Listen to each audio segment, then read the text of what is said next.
Hello and welcome to our midweek conversation at First Baptist Sweetwater, where we strive to be the first responders of God's love. My name's Jerry Hendricks. We're in Studio A. It's really our only studio with T. Hamilton, and we're glad that you're here to join us midweek, where we talk about things that have happened since Sunday. We have mobile studios, though. We do use mobile studios. We go to different locations. And, we're still tweaking our system just a bit. Yeah, we could just call it live on location on those other ones. But this is known as the podcast room. Yep. And occasionally we let people borrow it for meetings or other things, but it is Because they like our chairs and our couch. It's comfy. It is. Anyways, but it's been a good place for us, and we still have some elements to add to it. And anyways, hey, one of the things I've learned, Teek, is that we have, it's hard to guess now or hard to calculate, but we have more than 3 listeners. Ooh, I think we do, because they commented a lot. Well, and not only did they commented on our site, as well as they stopped me and talked about it this week. Okay. This is the second food controversy that we've had in this new year. The first was chili in beans. Oh, okay, gotcha. And now it's peanut butter on pancakes. But to me, this one's more important because this is like food that I really like. It's near and dear to your heart. Yeah, chili's not. Well, pancakes are. Well, but there was a controversy when Jeff told me the other day that it had to be creamy peanut butter. And I'm not just crunchy, I'm an extra crunchy peanut butter person. Well, you and I are alike on that. But I want the texture. As far as the food controversy for our church, we're on opposite end of the poles. I'm passionate about chili, as you well know. Yes. And you are passionate about pancakes. You enjoy it when it drops into like the 90s in summer so you can have chili. It does. I'll eat chili anytime. We had chili this week. I have chili on a hot dog. Yeah. That was an interesting twist that it had to be smooth. I was like, oh, no. See, I never thought about that. Sharon is the pancake eater at our house. Her family grew up eating pancakes all the time. We always have some in the freezer, but she uses, I hadn't thought about the smooth crunchy because I'm an extra crunchy person as well. In my peanut butter taste. Some say I'm extra crunchy as it is, but anyways, that's another podcast. So the other thing was, someone doesn't like syrup on their pancakes. They eat jelly because they're not a syrup person. So why not peanut eat butter a sandwich? and jelly. and then you said in the freezer, those frozen pancakes are actually really good. I don't eat them. It's surprising. Pizza frozen is good, but pancakes are good frozen too.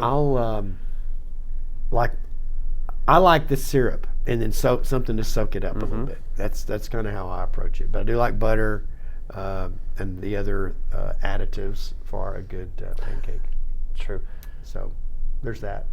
Another good sauce is molasses. Not on a pancake, but on a biscuit. Okay, we've gone off the edge here. No, but that's a good one. No one can argue with that. We're over time on our opening banter. Just barely. So Sunday, we've been doing this thing where I finish with a closing remark. Right. Something that we have been talking about in terms of helping us to kind of summarize before we walk out the door. Right. What we've tried to experience in our worship hour. And so the question that I asked was one that I did not create. I did adapt it just a little bit in the way that I presented it. But we've talked that there's a lot of conversation in church life, in some of the new churches, I think, about the gospel. And then Teek and I have talked this last week because Teek reads a good bit of N.T. Wright, and N.T. Wright's a little over my head, and so academically, he's over my head too. I confessed that, or I said that Sunday, you know, and so I'm reading this. I picked it up for the second time, and trying to get through this, and so I've really been able to lock in on some things. But one of the things he does talk about are how we perceive the Gospels to be from the Bible, that a lot of times we associate the gospel message with the Gospels, the 4 Gospels, when in reality the gospel message is really borne out more in the writings than it is in the Gospels. That the story is not really there, but instead it's the story of Jesus. Right. So through all that, I came across this question. It wasn't an N.T. Wright question, but it's from another church where the way that they interpret that is for their church in a very simple and simplistic way. They ask themselves the question, what does the good news look like here? And that was a really important piece for me personally, and as a disciple, but also as I tried to explain what can become kind of in the weeds complicated in terms of people understanding the gospel. So one of the things that we want to start considering, I believe, in our church is, what does the gospel, or what does the good news look like in Sweetwater? Or what does it look out in the outlying areas or wherever a person is?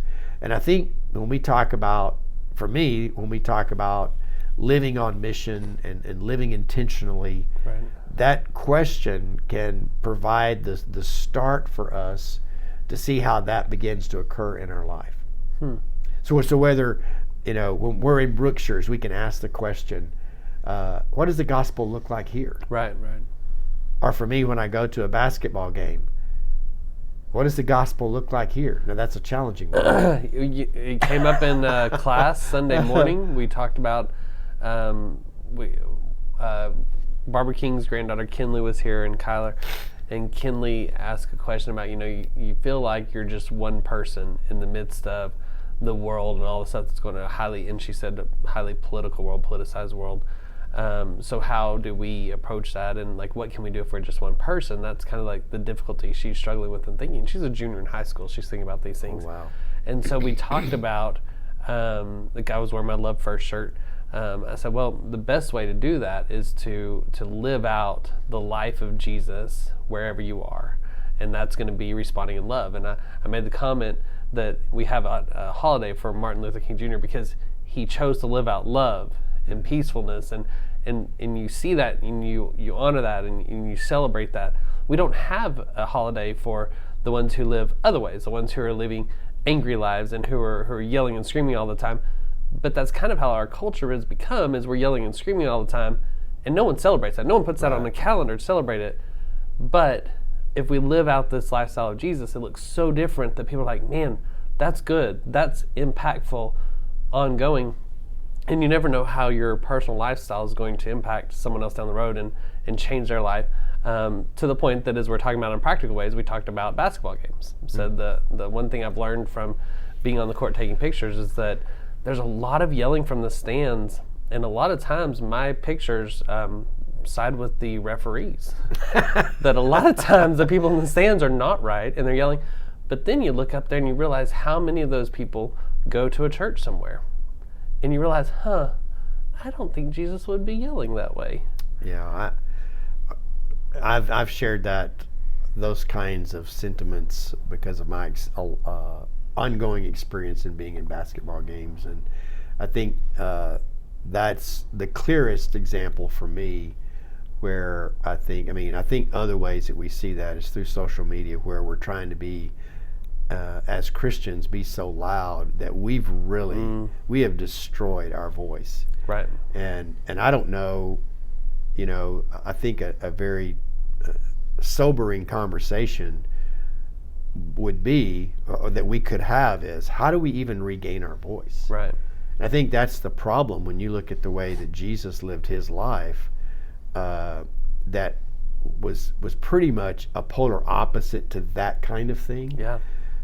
If we were to adopt his lifestyle, which is what we're advocating and challenging people to do, that it in a lot of ways, you wonder if it's because it's such an extreme that if it actually gets heard, or if it's just simply ignored.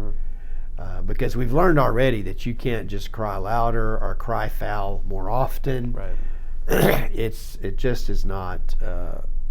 It's not being a part of the intentionality of receiving the gospel and sharing the gospel. Right. And so I think, and that was one of I think that point's still in my mind, because as I ran out of time yesterday, as I have each of these Sundays. But which is unusual for me. I don't usually feel like I run out of time. But this is should have been a 6-week series instead of 4.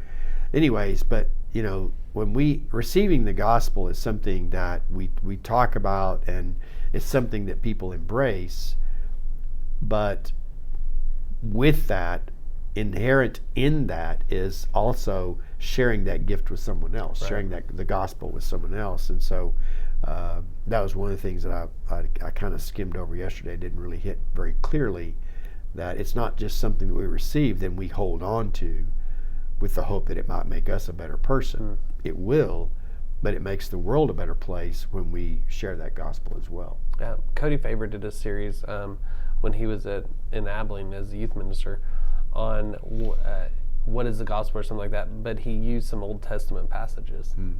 And you don't think about the gospel, the good news being apparent in the Old Testament, but that's part of the ongoing story of the gospel. Right. So, well, that's something that we've been talking about, not just in church, but in our staff meetings, and then you and I, as you help me interpret N.T. Wright's book. No, don't put that on me. And we're just now getting to the big words. We're just getting ready to get to the good stuff. So just get ready, Teague. You're gonna have to mentor me. I did.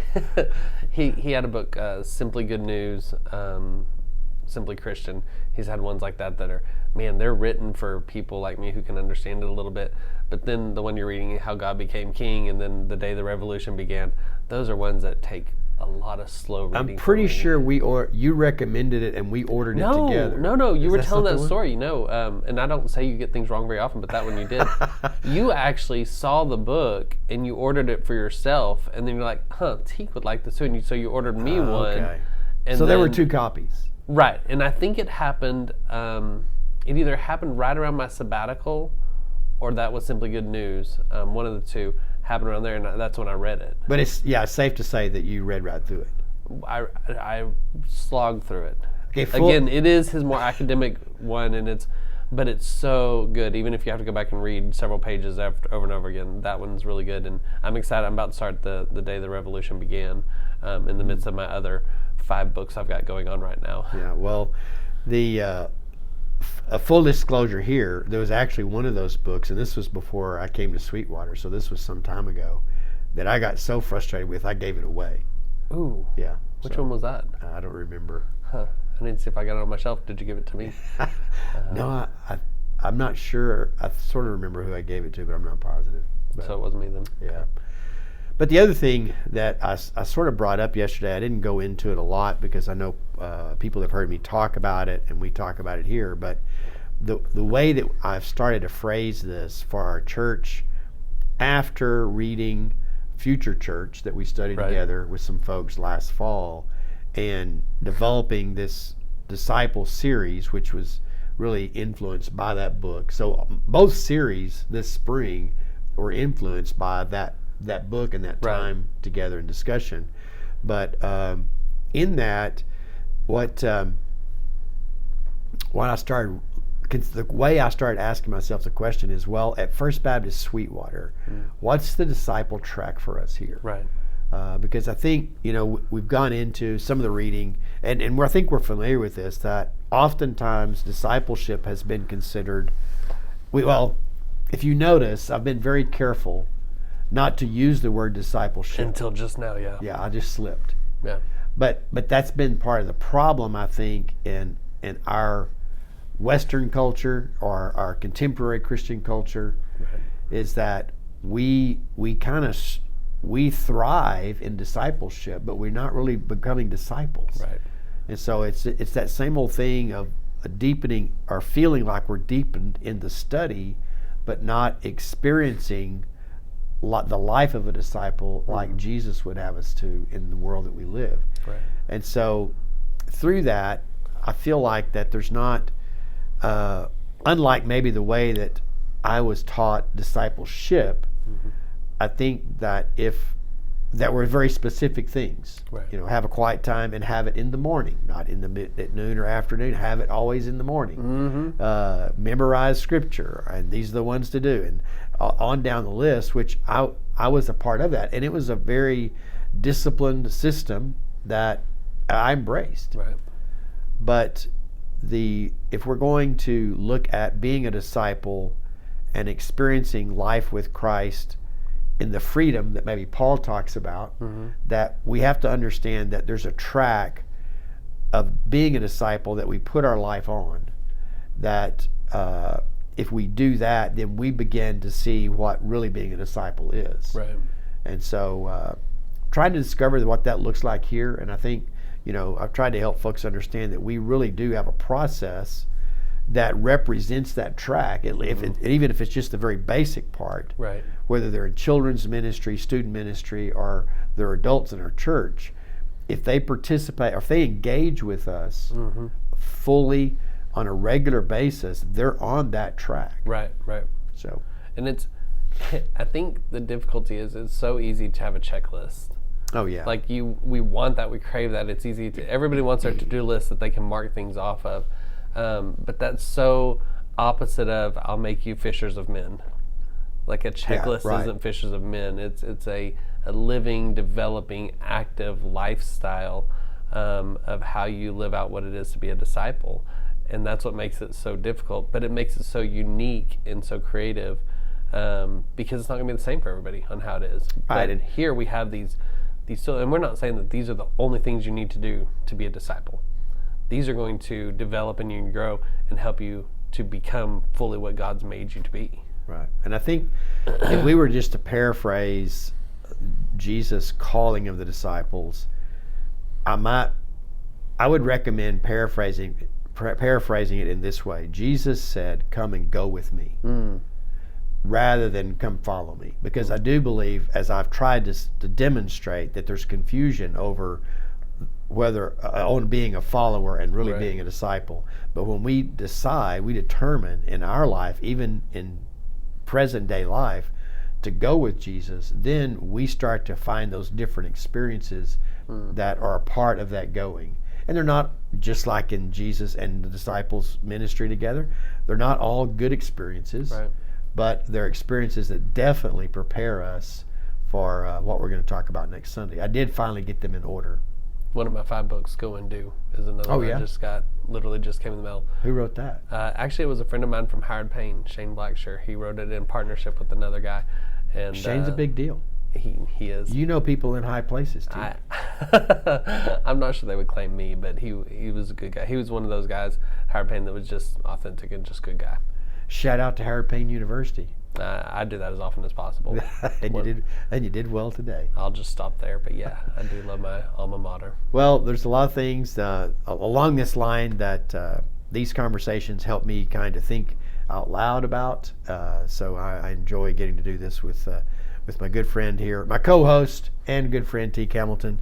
But thank you, folks, for joining us this midweek conversation. We are beginning the Lenten season this Wednesday with Ash Wednesday. By the time this drops, right, we'll be preparing. So come to Ash Wednesday service 6 o'clock, and we enjoyed having pancakes with you at 6 o'clock yesterday. Yeah, and we're just going to say that right now that it was very good. Yes, I'm looking forward to it. Yeah, and so, but we'll be following, and this is a part of the track that we go on, is really paying attention to this season. And it's a lengthy season, 47 days. Right. And so from now until Resurrection Sunday. And so we're looking forward to it. Which was confusing when we first started, because we always heard 40 days of Lent. Right. But it's 40 days plus Sundays, and there's 7 Sundays, so 47. We're growing along with everybody else, so we're learning these things because it wasn't part of our tradition. Exactly. And so it's fun, but yeah. And like you've said over and over again, and I think it's important to say again, come and participate at Ash Wednesday service to the extent of your comfort level, but come be a part of it and worship with us. Right. The principles that we'll start talking about there on Ash Wednesday are solid principles, regardless of whether or not you either receive ashes or whether you give up something. That's air quotes there for Lent. Right. It's very meaningful process and a very thorough part of a disciple trek, I believe. So. Yes. Anyways, thanks for joining us today. We look forward to being a part of your Sunday, whether it's in person or online. We'll see you Sunday. See you then.